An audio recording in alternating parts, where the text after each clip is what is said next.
A nuclear summit attended by Barack Obama and dozens of other world leaders is, to say the least, a logistical challenge where nothing must go wrong.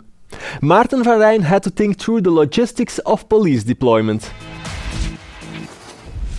Hi Maarten, welcome in our studio. Nice to be here, thank you. You were involved in the nuclear security summit? It was magnificent.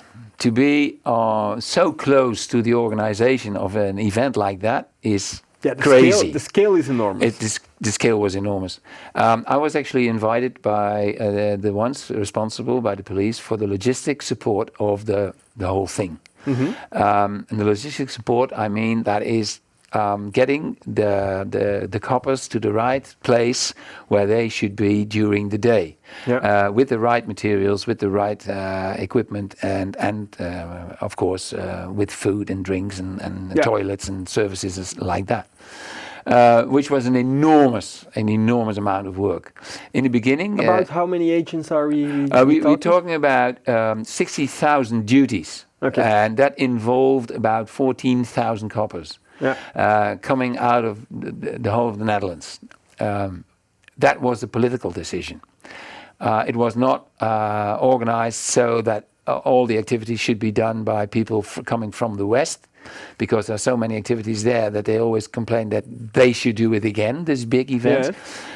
So politically they said, no, we want to involve the whole country, and every task force within every district should deliver an amount of But that means that a lot of cops need to come over from the other side of the country. Right. They came from Limburg, they came from Groningen, and that means that they traveled about 4 hours to get, not just the traveling, but to gather in a group, to get in, to come by bus and everything. Took them almost 4 hours to get to The Hague, and then it took them at least 2 hours to get to their location for their duty. But where do you start to brief all those agents?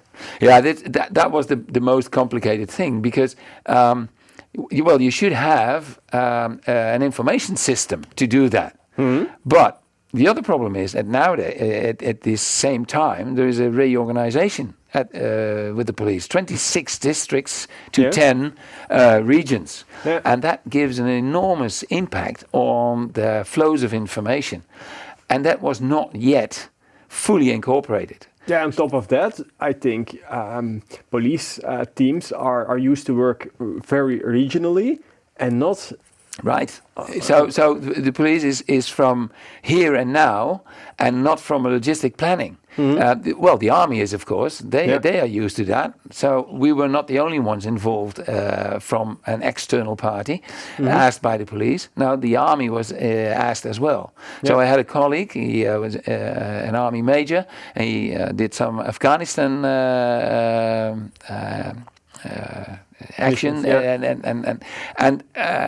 we worked together with people from the police, which was great, because you get insight in the organization. How are they tackling that? And I learned the most, of course, from the army logistics, because they used to get a lot of people to Afghanistan with all the material and equipment, and they have a certain way of working, which was really for me like, okay, that's how I think about getting logistics done. Yeah. So there was a good cooperation between the two of us, and the police was not really experienced in that perspective. Well, they have perfect personnel. Their coppers were great. They worked and they understood what they should be doing, and they were happy and enthusiastic in their tasks, and all knew that it was extremely what they were asked to do. Yeah. But it was great. Yeah. So that was not the point. The point was, are they served lunch in time? Are they able to sleep in the right hotel where there was there's a bed for them? Are the buses on time? And it was quite an organization. And the trouble actually was that the police started year and a half, almost 2 years ago, but not from the right starting point. They started with their experience, which is limited. Yeah. So when we entered the whole process, it was already January. Very short notice. It was very short notice. And then we had to, the political decision was made. So we couldn't change that. So we had to work from that perspective. Yeah. And the student who was involved, and he did his graduation thesis on that, evaluate the whole process, and finally came out with a plan of steps that they should follow in the future when they have events like, not the summit anymore. I don't think there will be a second summit. That's not something you do every year. No. But a Queen's Day and the Tour de France, the opening and events like that, they can use those steps to organize that event in a proper way. And in what way is it different than what the police has done? Well, the thing is, if you work with an integral logistic concept, which is if you start doing a new product coming out of Poland, and there's a factory over there, and you want to put that product on the market here in Europe, you work from an integral logistic concept. Yeah. And the police didn't do that, organizing the event. But how does it work then? Well, you first have to choose a structure where you know how are people. Why did they choose people from all over the country? Why didn't they choose them just people from the West and then from Utrecht, and then they fill each other's gaps instead of traveling all the way with boxes, but with cops? And that should be a first question to ask. Why are we doing that? Yeah. And not just a political question, a political statement that it should be. Yeah. Saying that, then the second thing is it needed to get one copper, specifically the one coming up from up north, right to that point of that corner of the street. That corner of the street where he should be.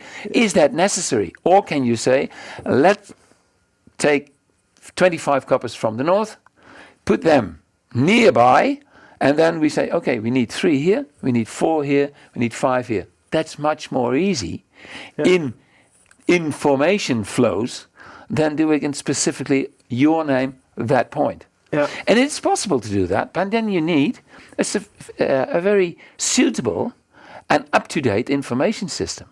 But a lot of governments don't have that. Because of the reorganization, that didn't function quite well. Yeah. So we had to work with Excel, with all the difficulties Excel brings. Yeah.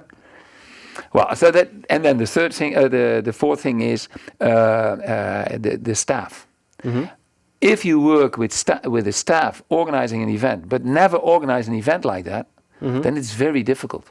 Yeah. So the skills of the people working for organizing the event, that's another thing to develop. So in the plan, the student, the fourth year student, based on his evaluation of the event, he developed one of the major items is choose for the integral logistic concept when you start to organize an event like that. But before, beware that you should have a skilled staff within the force. But we are now talking about very big, large-scale events. From the perspective of a smaller event, can we learn something from this summit? Yeah, I think you can see for the same principle coming back in, for instance, the Alpe d'Huez event. Another student of me was doing that as well, and they have the same questions. What kind of structure are we choosing?